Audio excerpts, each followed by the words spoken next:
Now, a number of local residents of Gangdoli, Southeast Asia's biggest red light district, protested the planned closure of the street on Wednesday. The Surabaya City Administration is planning to move forward with the closure of Surabaya's commercial sex center on June 18. Carrying fry pans and other kitchen utilities, thousands of residents of Doli and neighboring red light districts poured onto Jalan Raya Jarak in protest. Various organizations associated with the district waved flags and barricaded access to the streets with benches, wood and motorbikes since 6 o'clock in the morning. Surabaya Mayor Tri Risma Harini announced the plan to shut down the district earlier this year.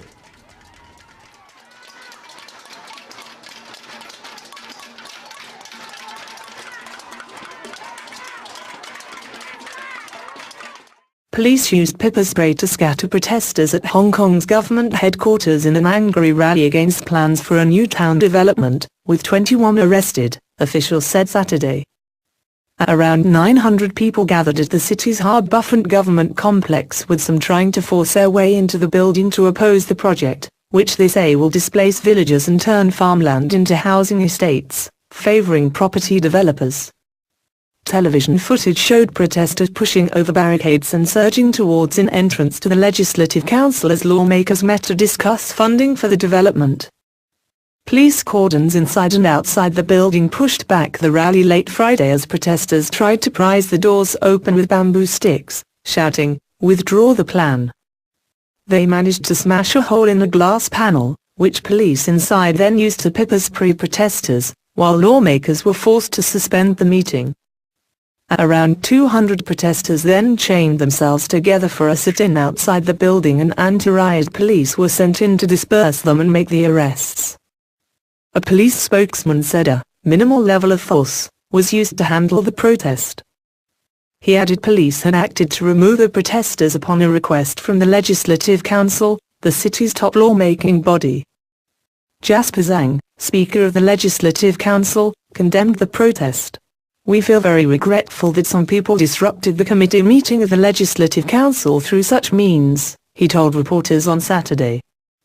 Hong Kong suffers from a serious shortage of housing, and government leader Leung Chun-ing made increasing supply a policy priority when he took office in 2012.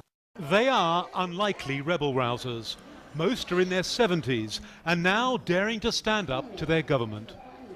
They're blockading the entrance to an apartment block on land they once farmed.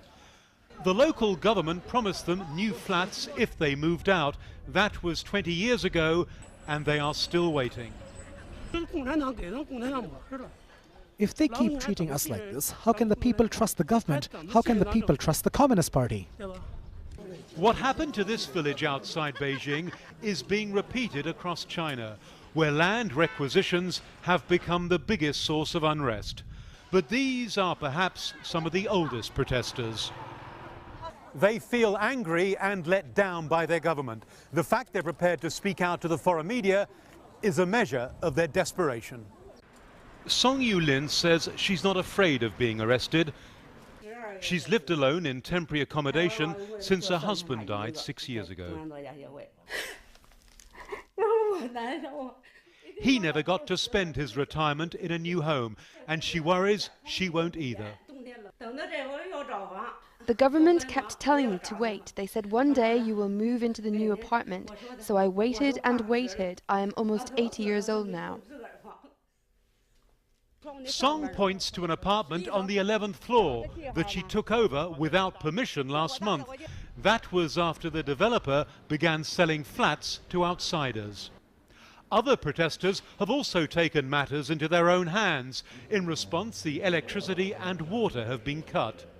A producer for Al Jazeera ensures that Song didn't have to walk up the 11 flights again. She insists this flat is rightfully hers.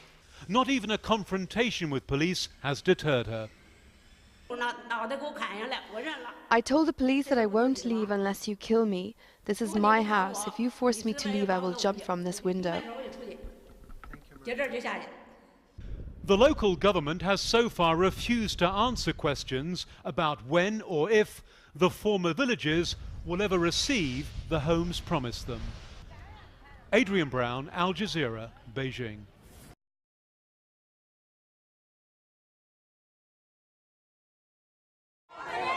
Protesters in India have clashed with police over the rape and hanging of 2 girls last week.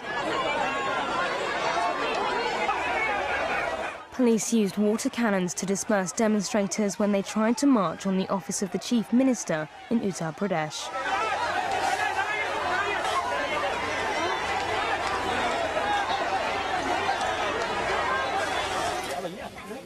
The girls, aged just 14 and 15, went missing from their home on Tuesday evening when they went to go out to the toilet.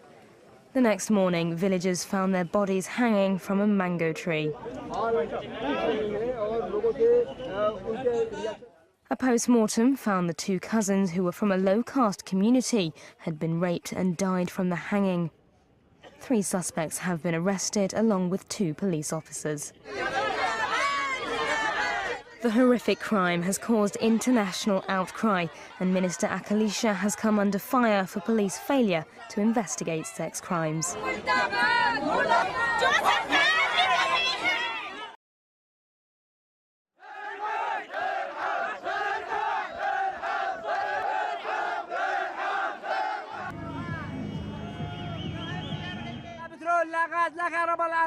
We don't have fuel, gas and electricity. We're suffering because cars cannot function.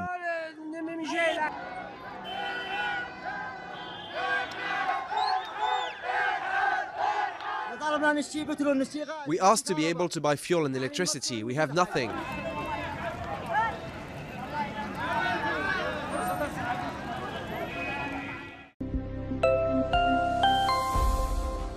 Gaza's public sector union suspended protests on Wednesday that had paralyzed the local economy and threatened the deal on a Palestinian unity government, but said it would resume its action if its members were not promptly paid. The pay dispute, involving some 40,000 public servants, erupted last week shortly after Hamas, which has ruled Gaza since 2007, and President Mahmoud Abbas's Fatah movement formed a unity government of technocrats to end years of feuding. As part of the protests in the coastal enclave, police loyal to Hamas have been blocking access to local banks since last week.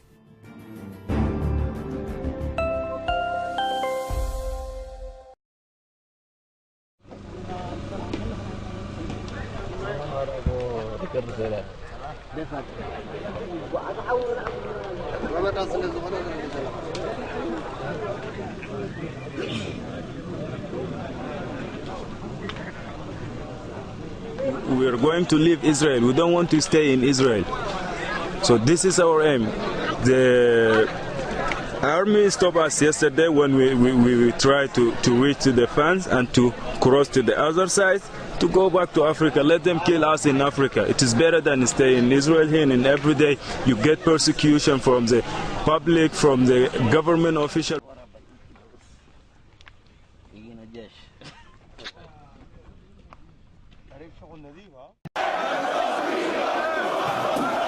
Tensions flare on the streets of Athens. Workers protesting against austerity measures clash with riot police. This after demonstrators attempted to break through a police roadblock, trying to position themselves closer to where European Union finance ministers were meeting. Demonstrations near the venue were banned by police. This was a scene earlier in the day, but on the other side of the city. We are free to walk on the streets and on the sidewalks whenever we want, and for as long as we want. No one can stop us. We are free citizens. A think tank study has shown that the economic crisis in Europe has put 6 million people out of work and driven others into poverty. The difficult economic situation is precisely what finance ministers were set to examine on Tuesday. On Thursday, around 40 people still remained holed up at an old school in Berlin, despite local council's attempt to empty the building that had been occupied by refugees for the last 18 months. Supporters and journalists faced off against around 400 police agents who had cordoned off the surrounding area for the eviction. The refugees demand unrestricted contact with the media. just they want to send the police inside the building to check out which way easy to enter and then evict the school. Nicht verarscht werden wir am O-Platz. Die wollen, dass sie endlich mal ernst genommen werden und sie wollen im Gespräch mit der Presse zumindest die Möglichkeit haben, zu erklären, was sie wollen.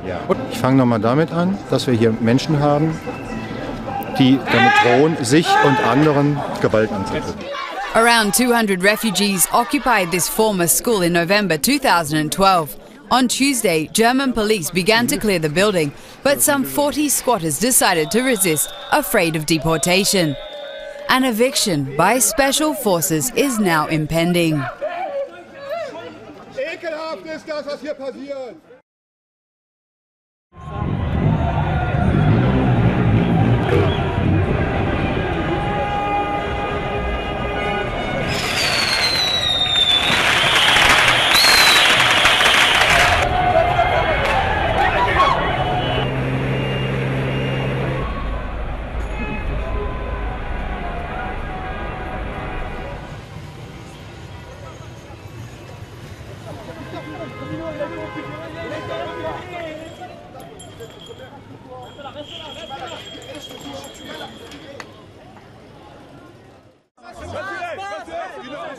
Striking French rail workers clash with police near the Parliament building in Paris, where MPs are debating reforms to tackle the rail sector's soaring debt.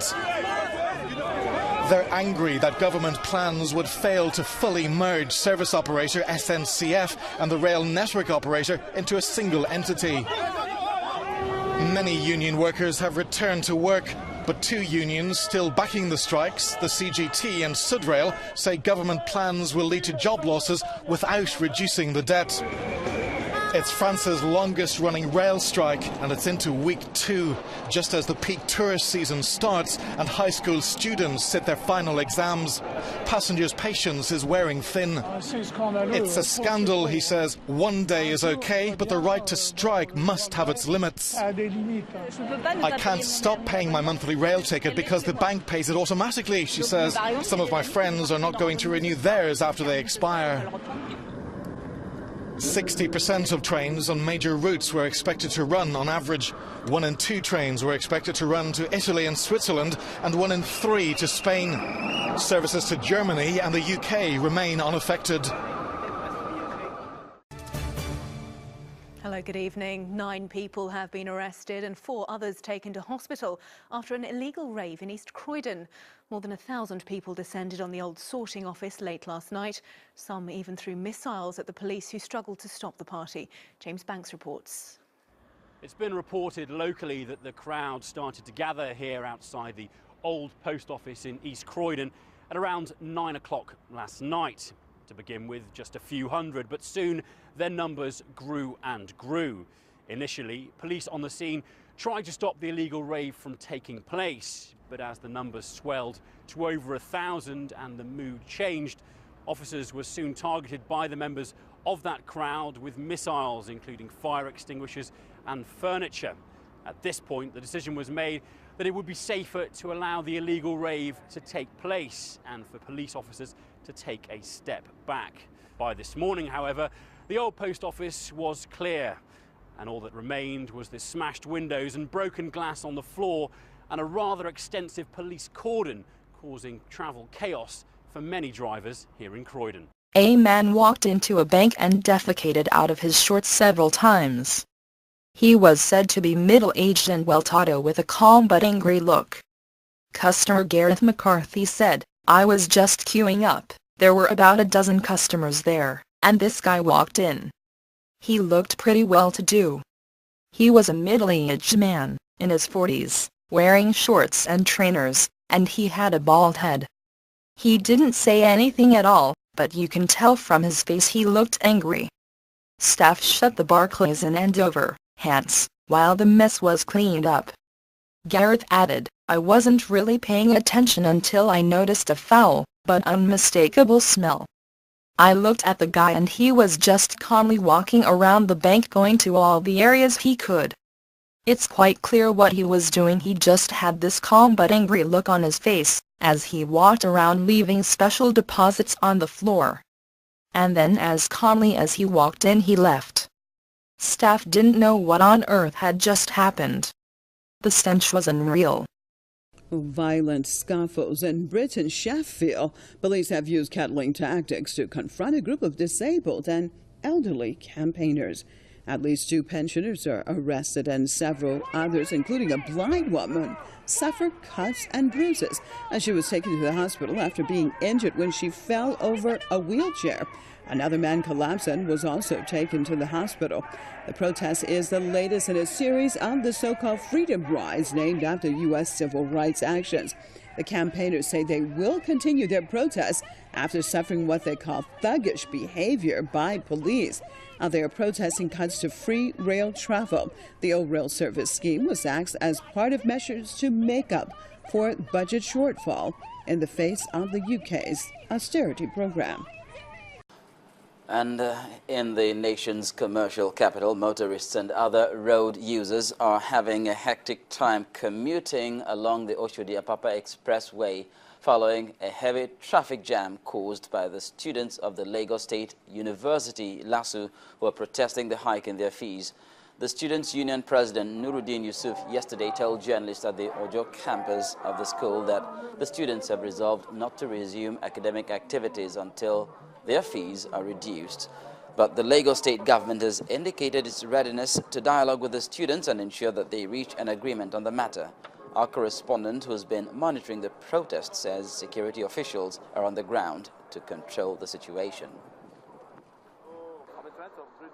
We understand from the point where I am that students of the Lagos State University have taken over the entire expressway, and this may probably not be unconnected with their demand for government to bring down their school fees.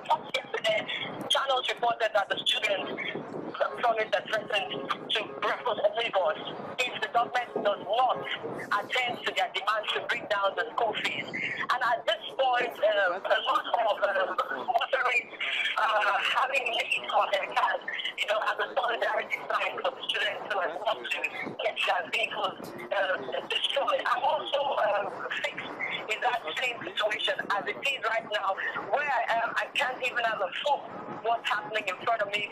But from the discussions around me, a lot of people are saying that the students have the right to do what they're doing, but they should even go to where the government is and allows that, and not on the ordinary citizens who cannot even account for government policy. So at this point, the traffic situation is tough, it's terrible, and it's just a snail movement. And at some point, you need to stay for like 5 minutes before you can move again.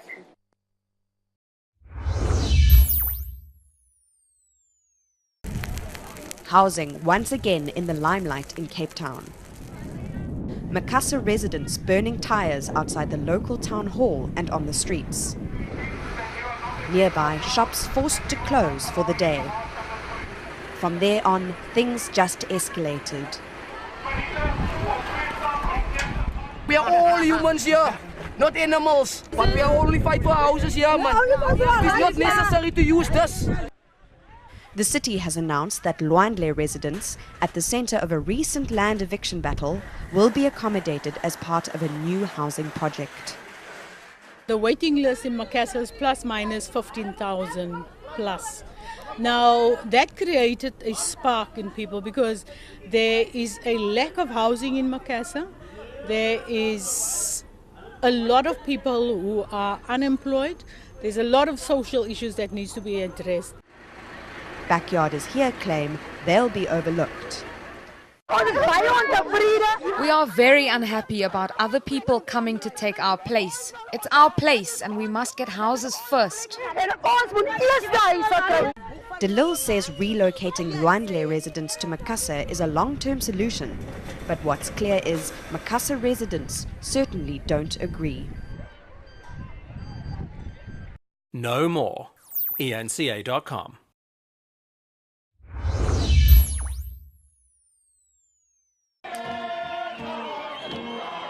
Pretoria CBD brought to a standstill by angry hawkers and forcing other shops to shut their doors. Informal traders are striking in the hope of getting the attention of city officials The hawkers affiliated to the Tshwane Barekisi Forum are fed up with what they say is harassment and robbery by the Tshwane Metro Police. They don't give you a fine. They're just taking your stock and to the Metro Police. Tomorrow when you go in there to take your stock, you don't find your stock. And again, this Metro Police, they're operating without the policy of traders. It's our problem. You can't make bylaws without policy. The traders claim they are under constant attack, even though they have licenses to trade. We depend on this. We take our children to school, we buy clothes, we buy food, we pay bond with this. For 21 years I've been selling here on the streets, selling bananas and vegetables, and I don't have any other income. These hawkers say the protest action is a fight for their livelihoods and a call for justice for one of their own who allegedly died in the hands of Tshwane Metro Police. Foster Rivambo was shot and killed when an altercation broke out between street vendors and officers in January. While the matter is under investigation, no arrests have yet been made. It's a 7 month. There's no response. We are still going up and down to find a justice. It's our problem. So now we are going to make a serious strike again tomorrow to make sure the person who killed our member, they are arrested. Members of the Tshwane Barekisi Forum are calling for the resignation of Tshwane Mayor Josienso Ramokgopa, saying he failed them. Numerous calls by ENCA to the city management for comment went unanswered. Lorenzo Temba, Pretoria. No more. ENCA. Remains of the councillor's home after angry residents torched it. They accused the councillor of demanding bribes from people registering for RDP houses. Streets remain blocked. Police are on patrol. We don't have water here. At times we stay for days without water and roads are also bad. A 23-year-old man is in hospital after being shot by police. These spent shells bear testimony to events here yesterday. That was live rounds of ammunition. There is a difference between rubber bullets and live rounds. I was in the house and I could hear that they were now firing live rounds. The Umjindi municipality has conceded it's cash-strapped. We do have some challenges. We're a small municipality, we've got a smaller budget, but in terms of the needs of the community, they are so huge, and indeed we have got challenges, but we are trying our best to ensure that the people get the basic services. 6 protesters were arrested for public violence. They'll appear in court on Tuesday.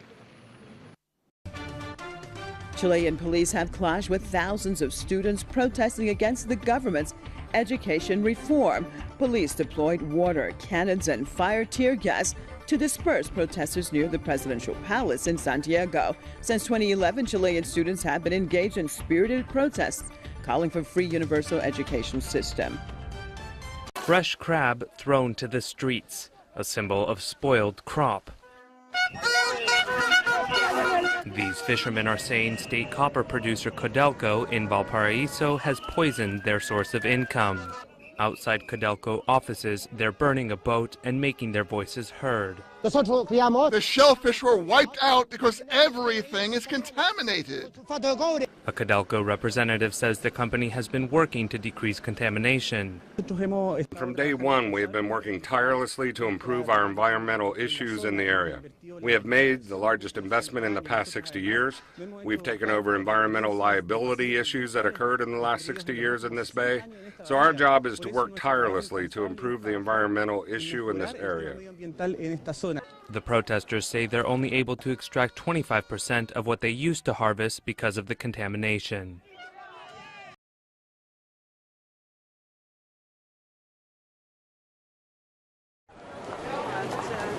Just 5 days to go before the World Cup kicks off in Sao Paulo, but underground workers there have just voted for a third successive day of strike action, deepening the city's traffic chaos. Brazilian police are scrambling to maintain order, and the government is desperate to avoid transport problems during the event that was supposed to put Brazil well and truly on the map. Transport workers claim their salaries are not enough to live in one of the world's most expensive cities and are holding out for a 12% pay rise. An offer of nearly 9% has been rejected. The city's 4.5 million commuters who use the subway now have to crush onto overcrowded buses. Nobody can make it to work. The subway's not running, the buses are crowded, it's chaos. There's no way to get to work.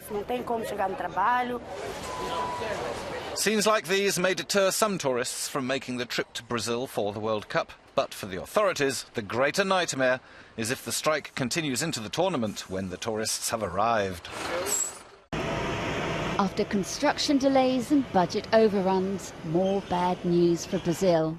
Army tanks and jeeps head for Santos Dumont Airport in Rio de Janeiro. It's just one of 3 airports where workers have declared a slowdown beginning at midnight on the eve of the opening match of the World Cup.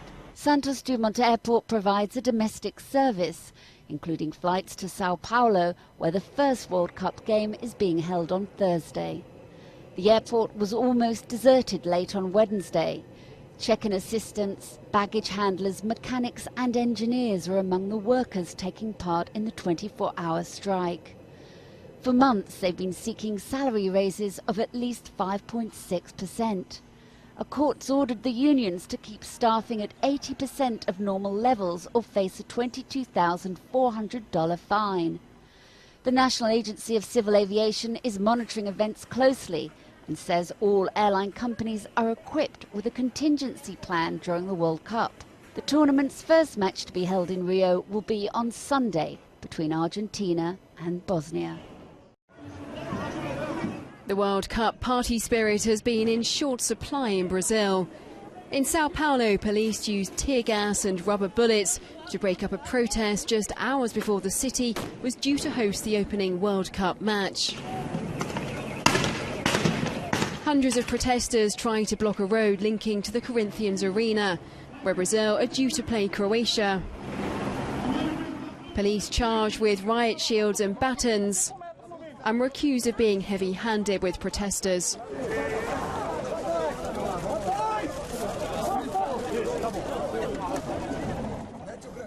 At least 5 people have been reported injured, including 2 journalists from US television network CNN. There's anger that more than €8 billion has been spent on hosting the World Cup when basic social services are poorly financed. Last year, more than 1 million people joined protests across the country to demand better public services and to highlight corruption and the high cost of staging the World Cup.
Progressive movements and struggles that are going on currently in Brazil, Sao Paulo and Rio de Janeiro and all the other places. And the reason number 2 why we're here is that we're protesting against the capitalist exploitation of the sport known as football by FIFA and Co.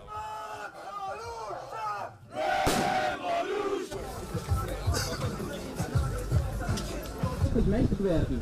Der Staat zieht mit einer Armada von Militär und Bullen auf.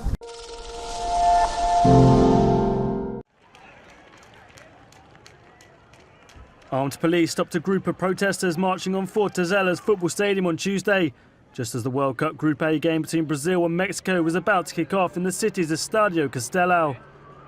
Despite one light scuffle, the masked protesters were peacefully restricted from breaking the 2-kilometre cordon around the stadium by heavily armed officers. Holding banners criticising the country's government and world footballing body FIFA, The core group of around 60 marked demonstrators goaded the police and threatened them with stones and Molotov cocktails.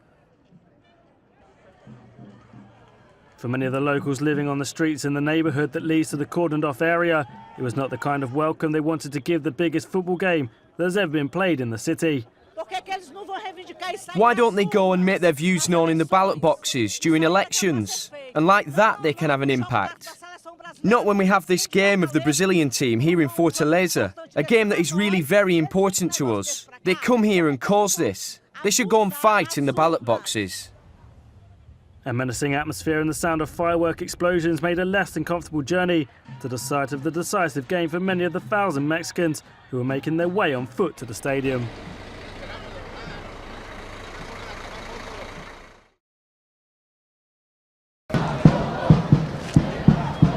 Amid the World Cup, a reminder of Brazil's discontent. Around 200 people gathered in one of Rio de Janeiro's most important arterial roads. They chanted anti-World Cup slogans and protested police brutality in the city's shantytowns. All the pacifying police does is to kill black and poor people in favelas. International TV channels only show the party, but reality is different. People are dying. With all due respect, I don't care about the World Cup. We want health and education. A heavy police presence ensured protests did not get too close to visiting fans or disrupt transportation. The demonstration started just a few hours before Brazil played Cameroon, and for Brazil supporters, protests are justified, but the timing is wrong. I really do agree with these protests. I just feel football has nothing to do with our country's problems. Anti-World Cup protests have been organized in several host cities across Brazil since the tournament began. And despite the fact that their claims remain the same, these protests are far smaller than the ones that were organized last year during the Confederations Cup. Celebrations there, not so here right outside our studio on Copacabana Beach, Rio de Janeiro. FIFA Go Home, you'll see that this demonstration materialised about 10 minutes before the end of the game. We were all sitting up here and then suddenly sharp clattering sounds started greeting our ears, and that was them pelting the glass of our studio. And other studios around here. We did try to explain to them none of this is our fault at ITV Sport, but they're sort of gathering there. They're gathering there again now, but the police do seem to be in control. But we are here for the football, so let's concentrate on that. Most would deem the World Cup to have been a success so far, but tensions still run high.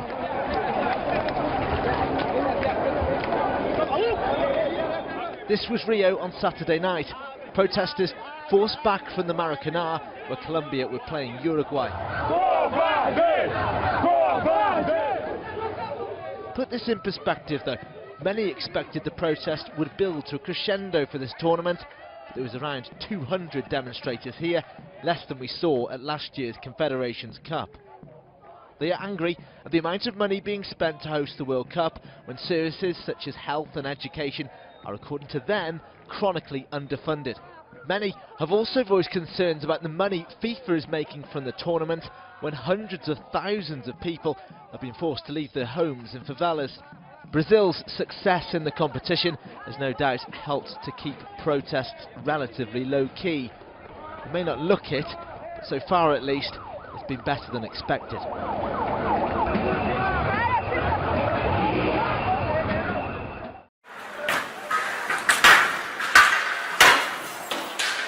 The largest protest since the start of the World Cup occurred in Sao Paulo Thursday night and ended in riots and looting.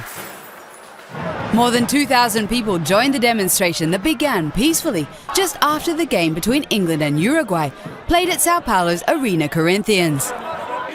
Eventually, the protest turned violent after some masked demonstrators started vandalizing a car dealership.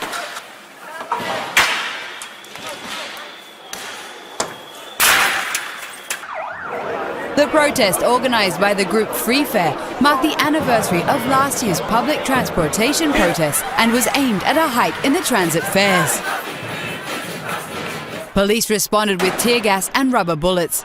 This is the most violent incident to occur since the start of the FIFA World Cup on June 12th.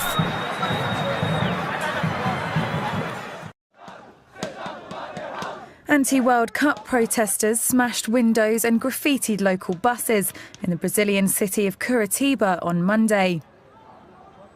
As the match between Iran and Nigeria was taking place in the city's stadium, protesters could be seen surrounding a bus and spraying on offensive words. They later smashed the windows of banks and set fire to piles of rubbish, venting their anger towards the government over the $11 billion cost of hosting the tournament.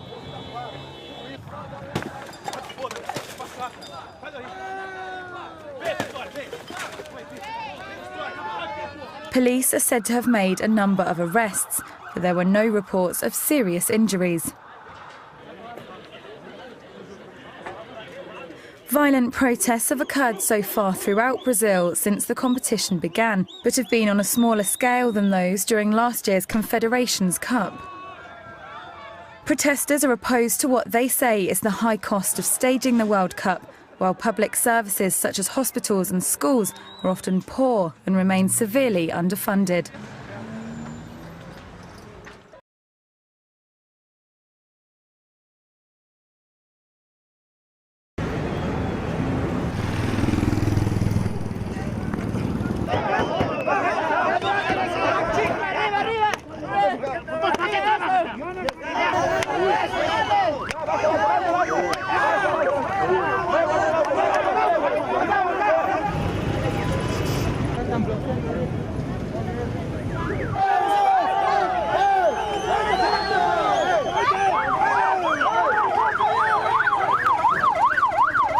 Los estados, deben los estados.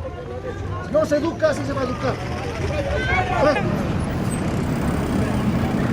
Nosotros estábamos jugando balón y sin motivo estos policías nos han maltratado. Gunfire in East Port of Spain becomes a grim reminder of the lawlessness that's gripping the city. Police found themselves scampering for their lives in a shootout between rival gangs and themselves as they tried to quell a fiery protest. The area is now without telephone and internet service after cables were damaged by fire set by the residents. When TV6 arrived on the scene, there was a heavy police and army presence working to keep the order.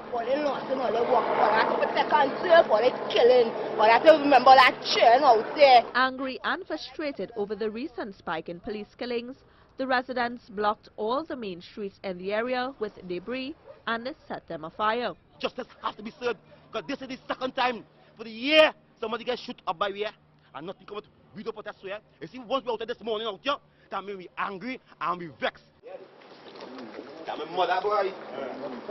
Members of the media, along with Inspector Meister and other officers, trekked up the winding hill to where the residents were gathered. Inspector Meister and his team tried to return the area to some normalcy. However, their attempts were met with resistance. You have my word. Yes. An investigation will be launched with all transparency. You have my word on that. All right? But what I need to get from you and your team members, you want to come and clear the road, and you want to keep your road clear. We have no problem with that. The National Operations Center helicopter Viper 1 was in the area providing situational awareness to the center as residents one by one uttered their concerns to the inspector. One resident handed over spent shells he collected from various spots in the area. Fire officers then arrived and cleared the roadway. Even the fire services in attempting to extinguish the fire, they were stoned. Their fire plans were stoned, and they had us to retreat. So as a result of that, they are being provided with, as we speak, security escort to go to the various areas. Kerwin Daniel, brother of the deceased, hopes those responsible will be brought to justice. I come outside, see them, shoot him, pay me, and drag him in the yard, right, and shoot him, finish kill him. They pay me in the jeep and they drive off and go away. On arrival at Simple Street, officers were being fired upon by unknown gunmen. As a result, a soldier and a civilian were shot in the exchange of gunfire. Additional law enforcement personnel had to be deployed. The residents are now calling for the National Security Minister Gary Griffith to relieve himself from his duties. Chakwana was national security a month of crime in Chakwana did understand the people. Chakwana did understand the people of Lavantel and understand the means when the people stand for. A whole month no crime take place. When we far Chakwana, crime gone high. The police say they plan to be there 24/7 until law and order is restored in Lavantel. But the residents say they plan to keep up protest action until justice is served. The Trinidad and Tobago Police Service has issued instructions to arrest anyone engaged in illegal, unauthorized protests, especially those found to be intimidating and seeking to activate public disorder. Nisha John Mohammed, TV6 News. A riot police officer fires tear gas on the streets of the Haitian capital, Port-au-Prince, on Thursday. Security forces say they were trying to prevent protesters from getting to the presidential palace. Tires were burned and some vehicles reportedly vandalized. Protesters and opposition leaders are calling for new elections. First of all, I'm on the streets to give my support, my solidarity for the political prisoners who are in jail today, and also to call for the resignation of President Martelly. Demonstrators accuse the government of widespread corruption. They also claim the president has failed to improve living conditions in the poorest country in the Americas. The allegations are denied by the administration, but anti-government protests have grown increasingly common in recent months. Karenina Belandia, BBC News. Well, D.C. cab drivers caused a traffic mess downtown today. They are protesting Uber and other similar car services. These drivers did not pick up passengers during today's protest and created gridlock on and around Pennsylvania Avenue, as you can see here. Chris Van Cleve in our newsroom now with what these drivers hope to accomplish with this. Hi, Chris. Well, Allison, services like Uber have become a bit of a political hot potato in D.C. Since about 2012, residents have made it very clear to the government in the district that they want to use these apps. But cab drivers complain that the Uber drivers are held to a completely different standard, and the cab standard is more costly, and in their opinion, the situation is unfair.